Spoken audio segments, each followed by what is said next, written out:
तो हेलो दोस्तों, finally UPSC CSE 2024 का जो रिज़ल्ट है वो लगभग 2 बजे के करीब या 2:30 बजे के करीब जारी हो गया है। तो फाइनली जो एस्पिरेंट्स का इंतज़ार है वो ख़त्म हो गया है। हम आपको इससे जुड़ी जो इन्फॉर्मेशन है, यानी कि टॉपर्स कौन कौन हैं, टॉप 5 टॉपर्स कौन कौन हैं, किन्होंने अपनी जगह बनाई है, उनकी भी बात करने वाले हैं। और कितने जो उम्मीदवार हैं उन्होंने सफलता प्राप्त करी है, वैकेंसी कितनी है, तो ये सारी इन्फॉर्मेशन बताने वाले हैं।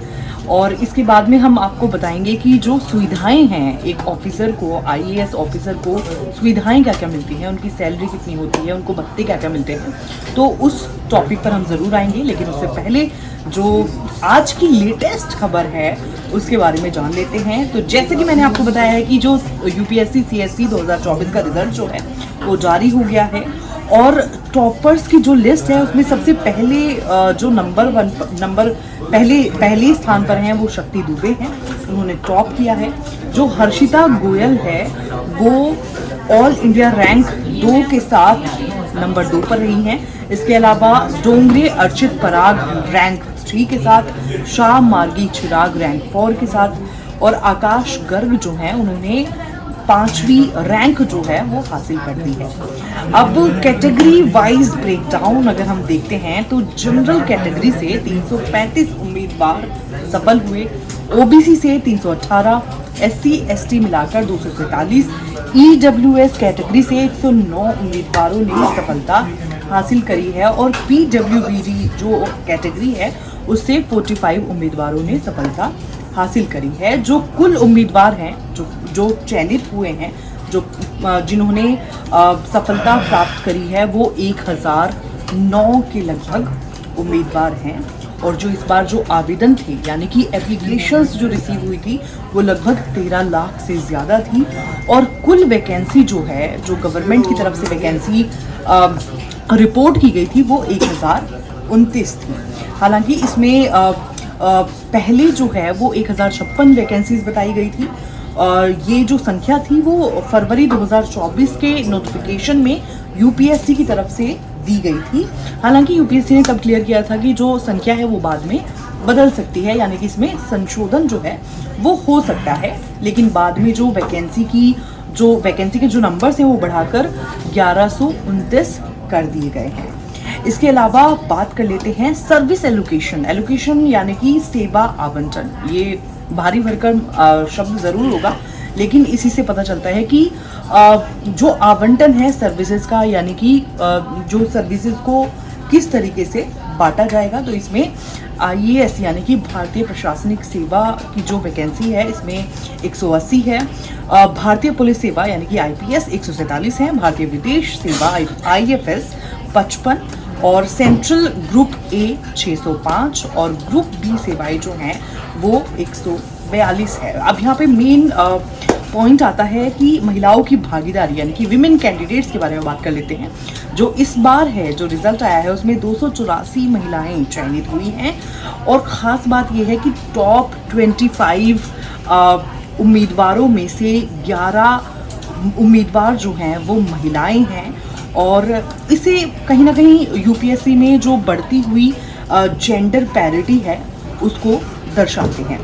और जो भी सबसे बड़ी बात यह है कि जो भी आपको रिजल्ट वगैरह देखना है, मार्कशीट जो है वो आपको 15 दिन बाद मिलने वाली है। ऑफिशियल वेबसाइट जो है जहाँ से आप अपना रिजल्ट वगैरह सब कुछ देख सकते हैं वो upsc.gov.in है। इसके अलावा जैसे कि आपको पता ही है कि यूपीएससी जो है सिविल सेवा परीक्षा जो है वो देश की सबसे कठिन प्रतियोगिता मानी जाती है। इसके 3 चरण होते हैं जिसमें प्री, मेंस और इंटरव्यू होता है। और मेंस परीक्षा में कुल 9 पेपर होते हैं जिनमें से 2 भाषा के पेपर केवल योग्यता देखने के लिए होते हैं। और जो इंटरव्यू है उसके लिए मैक्सिमम जो है वो 275 अंक जो हैं वो होते हैं। और जो आखिरी जो मेरिट होती है वो मुख्य परीक्षा और इंटरव्यू के अंकों के आधार पर जो है वो तय करी जाती है। तो आई होप जो इन्फॉर्मेशन मैंने आपको बताई है वो आपके लिए यूज़फुल होगी और आप अभी जाकर अपना रिजल्ट चेक करें।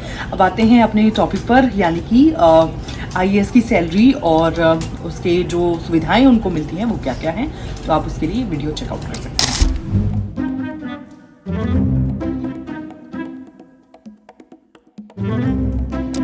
आईएएस यानी भारतीय प्रशासनिक सेवा, इंडियन एडमिनिस्ट्रेटिव सर्विस, देश की सबसे प्रतिष्ठित नौकरियों में से एक है। लेकिन क्या आप जानते हैं कि एक आईएएस अधिकारी की सैलरी सिर्फ एक तय रकम नहीं होती, बल्कि अलग अलग हिस्से होते हैं। एक आईएएस अधिकारी की सैलरी कई कारकों पर निर्भर करती है, उसकी पोस्टिंग, अनुभव और पद के आधार पर। शुरुआत में यानी जब कोई ट्रेनिंग के बाद पहली बार अधिकारी बनता है, उसकी मूल सैलरी बेसिक पे होती है 56,100 रुपए प्रति माह। लेकिन सैलरी सिर्फ बेसिक पे नहीं होती, इसमें कई और चीजें जुड़ती हैं, जैसे वेतन का हिस्सा, राशि, मूल वेतन जिसमें 56,100 रुपए होता है, महंगाई भत्ता यानी कि डीए 53% लगभग 29,733 रुपए 2025 जनवरी के हिसाब से। आगे बढ़ने से पहले चलिए डीए समझ लिया जाए। डीए बोले तो डियरनेस अलाउंस, हिंदी में हुआ महंगाई भत्ता। ये केंद्रीय कर्मचारियों के लिए हर 6 महीने में रिव्यू होती है, एक बार जनवरी में और दूसरी बार जुलाई में। जुलाई 2024 में से 3% बढ़ाकर 53% कर दिया गया था। 53% यानी बेसिक का 53% हर केंद्रीय कर्मचारी के लिए। और चूंकि आईएएस भी ऑफ कोर्स केंद्रीय कर्मचारी हैं, तो उनके लिए भी ये हो गया 53%। हालांकि सामान्य ट्रेंड ये है कि यदि डीए बेसिक का 50% हो जाए तो उसे बेसिक में ही जोड़ दिया जाता है। लेकिन ऐसा किसी स्वतः प्रक्रिया के तहत नहीं होता, बल्कि सरकार इसके लिए आदेश निकालती है। इसलिए ही आप देख रहे होंगे कि 53% डीए हो जाने पर भी इसे बेसिक पर मर्ज नहीं किया गया है। फिर आता है मकान किराया भत्ता यानी कि HRA, 10% से 30% के करीब होता है। 5610 रुपए से लेकर 16,830 रुपए तक ये होता है। उसके बाद आता है यात्रा भत्ता यानी कि ट्रेवल अलाउंस, जो कि 3200 रुपए लगभग होता है। कुल मासिक वेतन जो है, सकल वेतन जिसे बोलते हैं यानी कि क्रॉस सैलरी जिसे बोलते हैं, 1 लाख के करीब होती है। अब आईएएस ऑफिसर की रैंक और वेतन जो है वो कैसे बढ़ता है? आईएएस अधिकारियों की पोस्ट और वेतन 2 चीजों पर निर्भर करता है, पे लेवल, ईयर इन सर्विस। दोनों चीजें आसानी से समझ में आ जाएंगी स्क्रीन पर दिख रही पे मैट्रिक्स के माध्यम से। हालांकि मैट्रिक्स के बारे में मॉर्फियस ने इंडियो से कहा था कि unfortunately no one can be told what the matrix is, you have to see it for yourself. लेकिन ये पे मैट्रिक्स थोड़ी कठिन होते हुए भी नियो वाली मैट्रिक्स की तरह नहीं है कि आपको इसका अनुभव करने के लिए खुद आईएएस ही बनना पड़ेगा। हम प्रयास करते हैं कि आपको समझाने का। देखिए, जो भी सेंट्रल गवर्नमेंट एम्प्लॉय होता है उसकी सैलरी इसी पे मैट्रिक्स के आधार पर तय होती है। इस मैट्रिक्स में लेफ्ट टू राइट चलते हैं तो पे लेवल वाला नंबर बढ़ जाता है और 1 से बढ़ते बढ़ते हो जाता है मैक्स 18 तक। यानी कि साफ है कि यदि कोई सरकारी कर्मचारी है, केंद्रीय चाहे किसी भी पोस्ट पर, और अगर आप उससे पूछें कि तुम्हारा पे लेवल क्या है, तो वो 1 से लेकर 18 तक का ही कोई नंबर बताएगा। अब अगर नए नए अपॉइंट हुए आईएएस अधिकारी से आप पूछेंगे कि आपका पे लेवल क्या है, तो वो कहेगा 10। यानी दूसरे शब्दों में कहें तो एक अभी अपॉइंट हुए आईएएस अधिकारी का पे लेवल होता है 10। लेकिन इस मैट्रिक में लेफ्ट टू राइट ही नहीं, अप टू डाउन भी कई रोज हैं। क्या है ये? है ईयर इन सर्विस की रोज। आई मीन अगर किसी आईएएस अधिकारी को 1 भी वर्ष का अनुभव नहीं है, तो इस पे मैट्रिक्स के हिसाब से उसकी बेसिक सैलरी कितनी हुई? सही पहचाना, 56,100 रुपए। जैसा हमने आपको शुरू में ही बताया था। अब यदि किसी आईएएस अधिकारी की ईयर इन सर्विस 5 साल की हो गई, तो उसकी सैलरी कितनी हो जाएगी? उसी 10 वाले पे लेवल में छठी लाइन देखिए, 65,000। लेकिन ये सैलरी तो उसकी तब है जब उसका पे लेवल नहीं बढ़ता, तो उसका पे लेवल भी बढ़ेगा और वो 10 से हो जाएगा 11, फिर 12। चलिए आगे बढ़ने से पहले एक लाइन में इस मैट्रिक्स का रिवीजन करते हैं। तो जैसा हमने पे मैट्रिक्स को समझने से पहले कहा था कि एक आईएएस अधिकारी का वेतन 2 चीजों पर निर्भर करता है, पे लेवल और ईयर इन सर्विस। यदि उसका पे लेवल बढ़ता है तो वो लेफ्ट टू राइट ग्रो करेगा मैट्रिक्स में, और यदि उसके ईयर इन सर्विस बढ़ते हैं तो वो मैट्रिक्स में अप टू डाउन ग्रो करेगा। अब एक चीज का उत्तर इस मैट्रिक्स के माध्यम से दीजिए। यदि किसी आईएएस को 10 साल का अनुभव हो चुका और अब जाकर उसका पे लेवल 10 से 11 हुआ है, तो उसकी सैलरी कितनी हो जाएगी? देखिए, हालांकि ऐसा होता नहीं कि 10 साल तक किसी का पे लेवल ही ना बढ़े, लेकिन मैट्रिक्स की एक और इंटरेस्टिंग चीज समझाने के लिए ये उदाहरण देना पड़ रहा है। तो आई रिपीट माय क्वेश्चन कि एक आईएएस का 10 साल की जॉब के बाद पे ग्रेड बदलता है तो अब उसकी बेसिक सैलरी कितनी होगी। तो इसके लिए पहले हमें देखना होगा 10 साल की जॉब के बाद वो ऊपर से नीचे कितना गया इस मैट्रिक्स में। 11वीं 75,400, यानी बिना पे स्केल बढ़े भी उसकी सैलरी हो गई 75,400। अब उसका पे स्केल 10 से 11 हुआ तो सैलरी कितनी हुई 91,100 रुपए। राइट नो, आपको 10 से 11 वाले पे लेवल में जाने वाले अधिकारी के लिए पहले ये देखने होगा कि उसकी अभी की सैलरी कितनी है, जो कि हमारे केस में है 75,400 रुपए। और फिर देखना होगा कि 11वें पे लेवल में इससे जस्ट ज्यादा सैलरी कितनी है, और वो है 76,200, ना कि 91,100 रुपए। तो उत्तर ये हुआ कि यदि किसी अधिकारी को 10 साल का अनुभव हो गया है और उसका अभी का पे लेवल 10 है तो 11 में जाते ही उसकी सैलरी हो जाएगी 76,200 रुपए। यानी पे लेवल बढ़ने पर या फिर अनुभव बढ़ने पर आपकी सैलरी कोई बहुत एक्सेप्शनली नहीं बढ़ जाती है। अब सवाल ये उठता है कि चलिए इस मैट्रिक्स में ऊपर से नीचे जाने के लिए तो अनुभव पर्याप्त है, मतलब ये एक काइंड ऑफ ऑटोमेटिक प्रोसेस है, लेकिन लेफ्ट टू राइट जाने के लिए या 10 वाले पे लेवल से 11 और 11 से 12 में जाने के लिए क्या करना होगा, क्या अहर्ता होगी।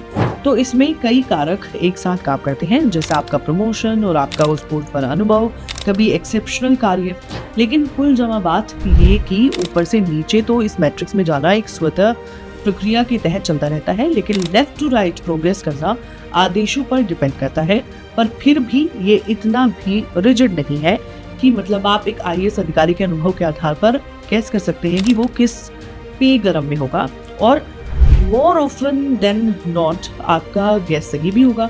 IAS अधिकारी को मिलने वाले भत्ते और सुविधाएं के बारे में बात कर लेते हैं। IAS अधिकारी की सैलरी के अलावा उन्हें कई सुविधाएं भी मिलती हैं, जैसे कि सरकारी आवास, सीनियर पोस्ट पर IAS अधिकारी को बड़ा सरकारी बंगला मिलता है, सरकारी वाहन भी मिलता है, एक अधिकारी एक स्तर के बाद सरकारी कार और उनको एक ड्राइवर मिलता है, मेडिकल सुविधाएं मिलती हैं, परिवार समेत उनको फ्री इलाज की सुविधा मिलती है, सेवा निवृत्ति के बाद भी अच्छी पेंशन और उसके फायदे मिलते हैं, लीव ट्रैवल कंसेशन मिलता है, साल में 1 या 2 बार मुफ्त यात्रा की सुविधा मिलती है।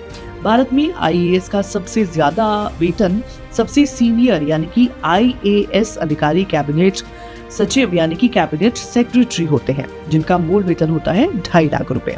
इन हैंड जो भी मूल वेतन जिसमें उनका पद होता है, मूल वेतन होता है, और इन हैंड सैलरी होती है जो कि होती है करीब 2,50,000 रुपए, जो वेरी भी करती है 2,40,000 से लेकर 2,50,000 रुपए तक हो सकती है। अब जरा पे मैट्रिक देकर बताइए कि इनका पे लेवल क्या होगा। सही कहा, हाईएस्ट 18, और आप देखेंगे कि आप उस पे लेवल पर सिर्फ एक ही बेसिक सैलरी है 2,50,000, यानी साफ है कि भारत में सेंट्रल गवर्नमेंट एम्प्लॉय के लिए यही सबसे उच्चतम मासिक बेसिक सैलरी है, कम से कम 8वें पे कमीशन के आ जाने पर। वैसे IAS अधिकारी की नौकरी सिर्फ सैलरी की वजह से नहीं, बल्कि सम्मान, जिम्मेदारी और समाज पर प्रभाव की वजह से भी प्रतिष्ठित मानी जाती है। तो आपको क्या लगता है कि IAS अधिकारी की सैलरी और सुविधाएं उनके काम के हिसाब से सही है?